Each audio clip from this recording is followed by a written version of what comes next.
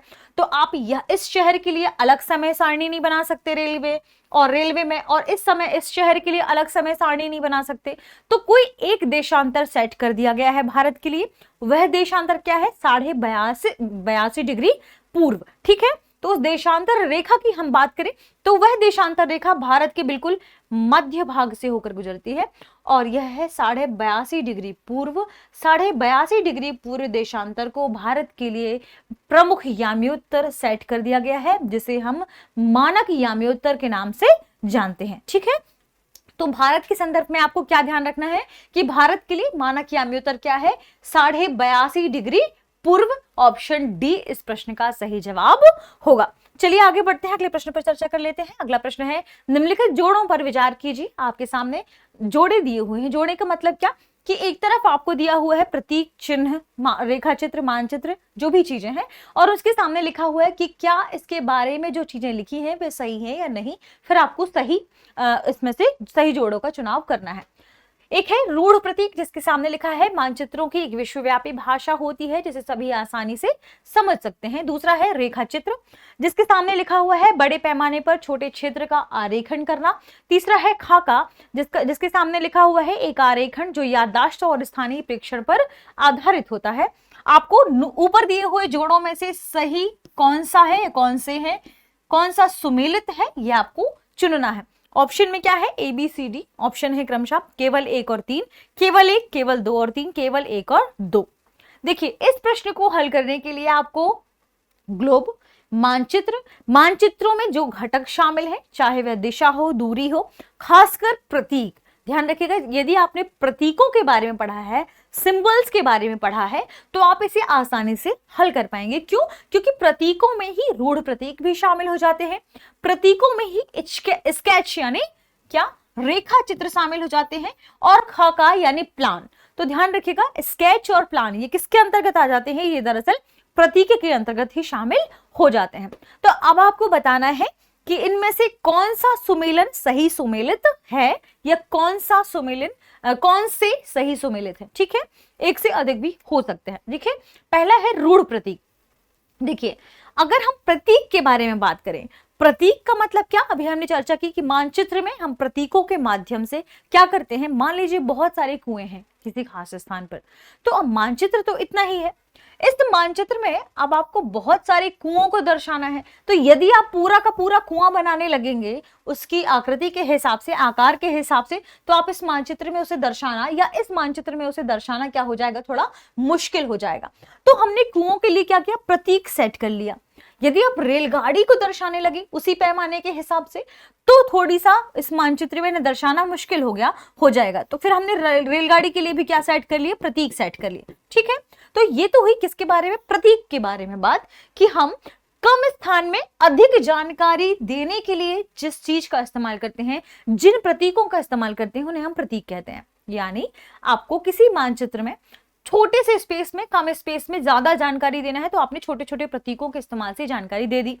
लेकिन कुछ प्रतीक ऐसे भी होते हैं जिनके संबंध में हमने अंतरराष्ट्रीय स्तर पर कुछ खास मानक रख लिए हों और अंतरराष्ट्रीय स्तर पर इनकी खास पहचान होती है। तो ध्यान रखिएगा, जब भी रूढ़ प्रतीक की बात आएगी तो आपको क्या ध्यान रखना है कि इन मानचित्रों की एक विश्वव्यापी भाषा होती है। अंतरराष्ट्रीय स्तर पर हम इसे मान चुके होते हैं, तय कर लेते हैं, ताकि हम आसानी से किसी भी स्थिति को समझ पाए। तो अंतरराष्ट्रीय लेवल पर जो भी प्रतीक माने गए हैं, तय किए गए हैं, उन्हें सभी देश फॉलो करते हैं। तो इस तरीके के प्रतीकों को हम रूढ़ प्रतीक कहते हैं। तो ध्यान रखिएगा, रूढ़ प्रतीक के सामने क्या लिखा है, मानचित्रों की एक विश्वव्यापी भाषा होती है जिसे सभी आसानी से समझ सकते हैं, और ये ही रूढ़ प्रतीक कहलाते हैं। यानी पहला सुमेलन हमारा सही है। ठीक है, दूसरे सुमेलन की बात करें, जैसे रेखा चित्र यानी स्केच की बात करते हैं।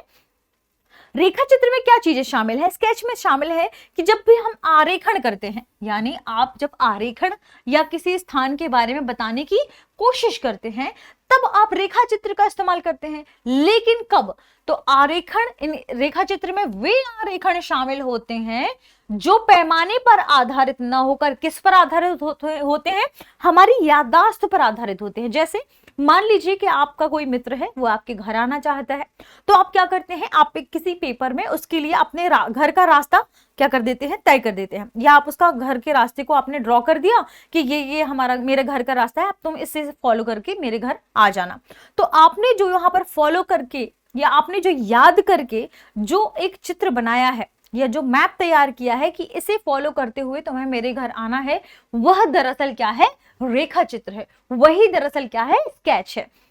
तो आपने याददाश्त और स्थानीय प्रेक्षण के आधार पर क्या किया, घर का रास्ता बना दिया, वही रेखा चित्र कहलाता है। तो देखते हैं रेखा चित्र के सामने क्या है। रेखा चित्र में लिखा है बड़े पैमाने पर छोटे क्षेत्र का आरेखण। नहीं, दरअसल रेखा चित्र का मतलब होता है याददाश्त और स्थानीय जो प्रेक्षण है उसके आधार पर आपने एक आरेखण तैयार किया। अब देखते हैं खाका यानी प्लान। प्लान या खाका मतलब इसके सामने क्या लिखा है, एक आरेखण जो याददाश्त और स्थानीय प्रेक्षण पर आधारित होता है। नहीं, दरअसल यह रेखा चित्र है। रेखा चित्र है जो एक आरेखण है जो याददाश्त और स्थानीय प्रेक्षण पर आधारित होता है। जब खाका की बात आती है, यानी जब आप किसी प्लान की बात करते हैं, तो ध्यान रखिएगा, प्लान मतलब क्या, प्लान मतलब कि मान लीजिए कि आपको अपने घर की या किसी कमरे की लंबाई चौड़ाई के बारे में बताना है। तो आपने क्या किया, आपने कमरा जो कि क्या है, मान लीजिए कि एक छोटा सा स्पेस है, आपने उसके लिए एक बड़े पैमाने का इस्तेमाल किया, है ना। यानी बड़े पैमाने पर आपने क्या किया, उस छोटे से कमरे का आरेखण कर दिया कि इतने से इतने स्क्वायर फीट, इतने से इतने स्क्वायर फीट इसकी क्या है, लंबाई, और इसकी यह क्या है, चौड़ाई। तो आपने क्या किया, आपने एक बड़े पैमाने पर छोटे क्षेत्र का आरेखण कर दिया, मानचित्र लिया आपने, उसमें छोटे से कमरे के बारे में डिटेल आपने दे दी। तो यह दरअसल क्या कहलाता है, यह कहलाता है खाका, प्लान। आपने एक प्लान तैयार किया, छोटे क्षेत्र का आपने बड़े पैमाने पर एक रेखा चित्र खींच दिया, यही खाका, यही प्लान कहलाता है। और इसके एग्जाम्पल में आप क्या ध्यान रख सकते हैं कि कमरे की लंबाई एवं चौड़ाई को जो आप दर्शाते हैं एक खाका खींचकर, यही दरअसल खाका कहलाता है। तो ध्यान रखिएगा, एक खास बात क्या है इसमें कि इसे आप मानचित्र में नहीं दिखा सकते हैं। क्या, आपकी जो कमरे की लंबाई चौड़ाई है इसे आप मानचित्र में नहीं दिखा सकते हैं, इसके लिए जो आप खींचते हैं वही खाका कहलाता है। तो ये अलग अलग चीजें हैं, इसे आपको अलग अलग चीजें करके रख कर ही देखना होगा। तो खाके के बारे में यह बात सही है कि बड़े पैमाने पर छोटे क्षेत्र का आरेखन क्या कहलाता है, खाका कहलाता है। इसमें जो सही सुमेलन है वह केवल एक है। इस तरीके से इस प्रश्न के यदि हम सही जवाब की बात करें, ऑप्शन बी इस प्रश्न का सही जवाब होगा, केवल एक। ठीक है, चलिए आगे बढ़ते हैं, अगले प्रश्न पर चर्चा कर लेते हैं। अगला प्रश्न है, निम्नलिखित कथनों को पढ़कर सही विकल्प का चयन कीजिए। एक अभिकथन ए है और एक इसका कारण आर लिखा हुआ है, देखते हैं। अभिकथन ए में है, कुछ देशों का अक्षांशीय विस्तार काफी अधिक है।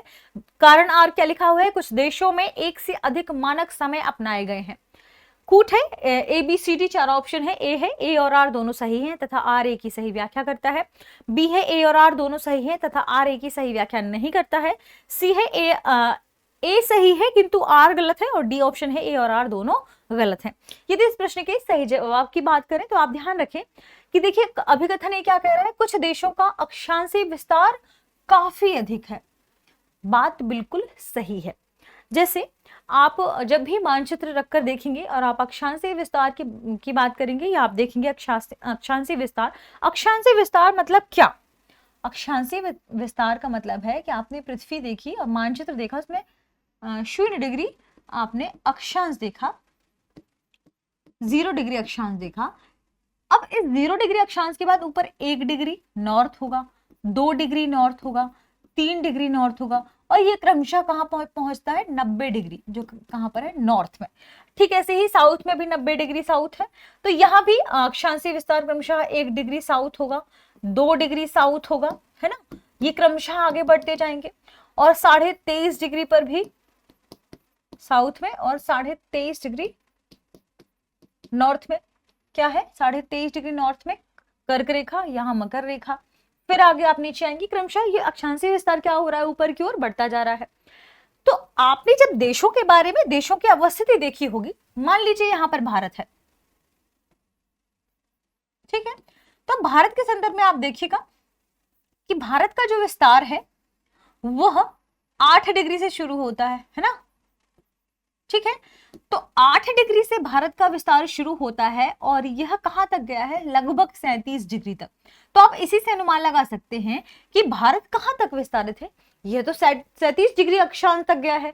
तो कई ऐसे भी देश होंगे जिनका विस्तार कई अक्षांशों तक है, यानी यहां पहला कथन क्या है, सही है कि कुछ देशों का अक्षांशीय विस्तार क्या है, काफी अधिक है। दूसरा है, कुछ देशों में एक से अधिक मानक समय अपनाए गए हैं। मानक समय, स्टैंडर्ड टाइम की बात की जा रही है, और जहां भी स्टैंडर्ड टाइम की बात होगी तो आपको क्या ध्यान रखना है कि यह बात की जा रही है देशांतर के संदर्भ में। देशांतर, अब यहां जैसे हमने अक्षांशों को समझा, ठीक ऐसे ही हम देशांतर को भी समझ लेते हैं। ठीक, यह पृथ्वी है और पृथ्वी में हमने नॉर्थ से साउथ को मिलाने वाली जो रेखाएं हैं वे क्या कहलाती हैं, नॉर्थ पोल को साउथ पोल से मिलाने वाली काल्पनिक रेखाओं को हम देशांतर कहते हैं। देशांतर को हम क्रमशः पूर्व और पश्चिम के रूप में दर्शाते हैं, जो कि क्या है, मुख्य याम्योत्तर से पूर्व में और मुख्य याम्योत्तर से पश्चिम में।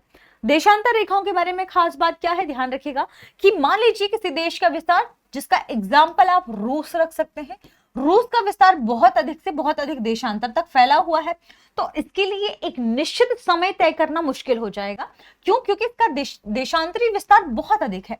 अगर इसका देशांतरी विस्तार बहुत अधिक है, यानी इसके पूर्व से लेकर इसके पश्चिम क्षेत्र में जो समय होगा उसमें डिफरेंस बहुत अधिक पाया जाएगा। जब डिफरेंस बहुत अधिक पाया जाएगा तो इसके लिए एक मानक समय तय करना कठिन हो जाएगा। इस वजह से रूस जैसे देशों में जिनका देशांतरी विस्तार बहुत अधिक है, यहां एक से अधिक मानक समय तय किए गए हैं। एक से अधिक मानक समय क्या किए गए हैं, तय किए गए हैं। ठीक है, ये आपको ध्यान रखना है। यानी ऑप्शन बी यहां पर सही है कि कुछ देशों में एक से अधिक मानक समय अपनाए गए हैं। लेकिन अब खास बात क्या है कि ये दोनों ही कथन सही हैं, लेकिन कथन आर ए की सही व्याख्या नहीं करता। कथन ए में अक्षांशीय विस्तार की बात की गई है और कारण आर में देशांतरी विस्तार की बात की गई है। तो इस तरीके से इस प्रश्न की यदि हम सही जवाब की बात करें तो ए और आर दोनों सही है, किंतु आर ए की सही व्याख्या नहीं करता। ऑप्शन बी इस प्रश्न का सही जवाब होगा। ठीक है, तो इस तरीके से हमने कुछ खास प्रश्नों को समझने की कोशिश की, कुछ खास प्रश्नों को जानने की कोशिश की, उनसे जुड़े हुए तथ्य समझे, जो तथ्य आपको आने वाली परीक्षा के लिहाज से इंपॉर्टेंट है और आपको इस कंसेप्ट को समझने के लिए भी काफी जरूरी है। ठीक है, तो मिलते हैं अगले वीडियो में, तब तक आप पढ़ते रहिए, रिवीजन करते रहिए। शुक्रिया।